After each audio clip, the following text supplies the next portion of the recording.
Magandang tanghali Northern at Central Luzon at sa lahat ng mga magsasaka nating nakatutok ngayong tanghali. Magandang tanghali.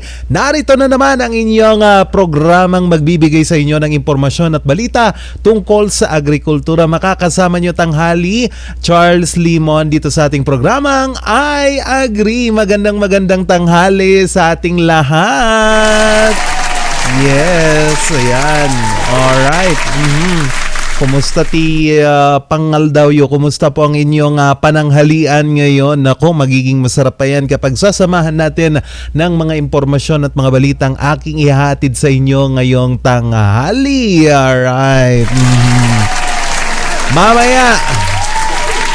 Mamaya pag-uusapan po natin ang pag-aalaga ng manok at kung kumusta po yung presyo ng ating mga gulay dyan ho sa bayan ng La Trinidad, Benguet. Ating alamin yan mamaya. Pero makibalita muna tayo sa iba't ibang mga iba't ibang balita tungkol ho sa agrikultura. Especially ito kapag usapang kape, di ba? Cordillera ang nangunguna dyan. Pero mamaya titignan natin kasi itong Barm region natin ay nangunguna po din sila sa pag-produce ng kape, especially itong green bean coffee. Yan, sige, pag-uusapan natin yan mamaya, Pero tuloy-tuloy pa rin nating nararamdaman itong epekto po ng hanging habagat ngayon dito sa Northern at Central Luzon, especially dyan ho sa probinsya ng Pangasinan, dito din ho sa Cordillera at dito din ho sa iba pang parte ng Ilocos region, dyan sa Ilocos Sur, diba? Nararamdaman din natin yung maulap na panahon. Kanina dito sa Baguio City, sumilip na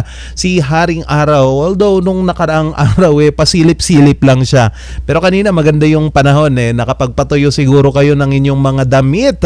Naway sana'y hindi amoy kulob yung mga damit ninyo at sa pagtataya po ng Pag-asa baka hihina within Wednesday or Thursday itong habagat. Yun yung sinasabi natin na monsoon break. Yung magpapahinga yung pag-ulan and then kapag lumakas ulit or may hahatak ulit doon sa habagat, doon ulit natin mararamdaman. So far parang wala pa naman tayong nakikitang or namomonitor na namumuong sama ng panahon. Sana hindi ko lang alam na next week kung may mga mabubuo or papasok na mga bagyo kasi tag-ulan na normal na yung habagat na yan. Nagpalit na yung yung flow ng hangin. So from south to west.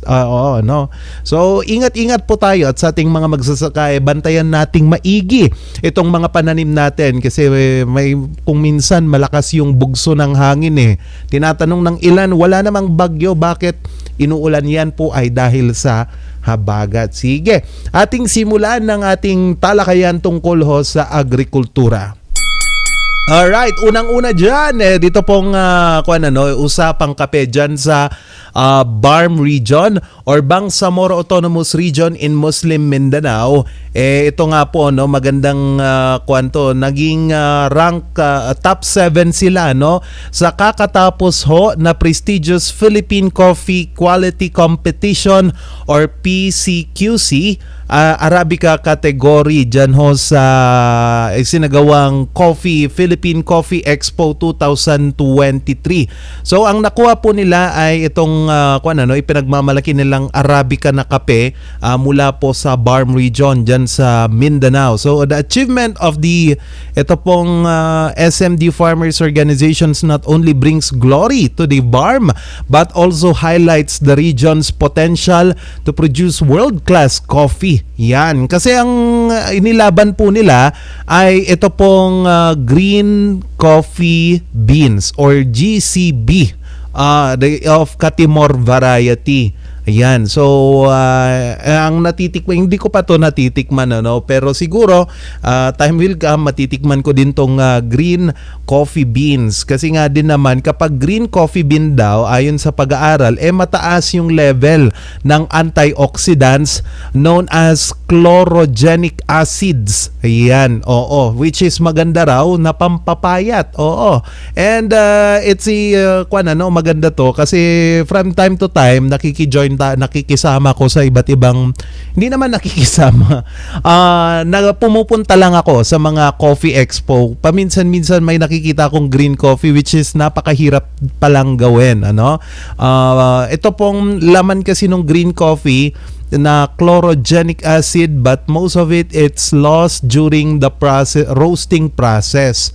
So ito po, hindi i-roast na yung coffee, kundi ipapatuyo lang and then i-brew na. So, ano kayang itsura nun? Parang matcha ba yun?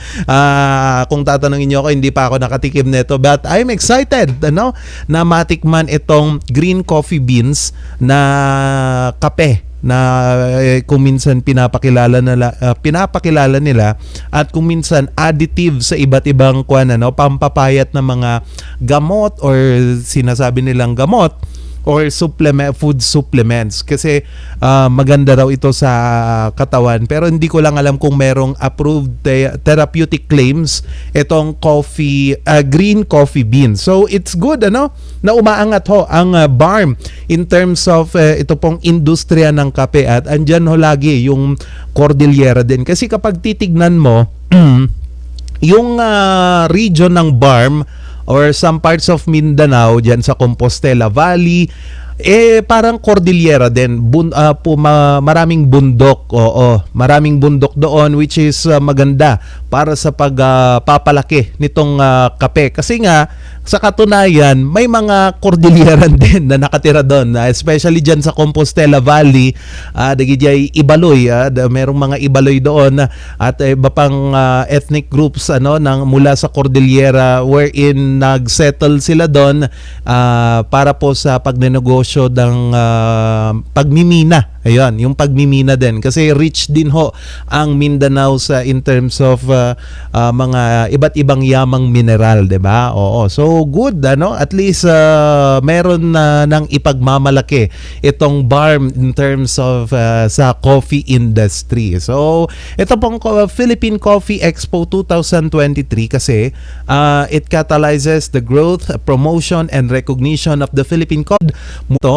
Itong dito po sa Oyster Bay Naval Base sa Barangay Macarascas, dyan sa Puerto Princesa City. So, inaasahan natin na makakatulong ito sa ng ating mga mangingisda doon ng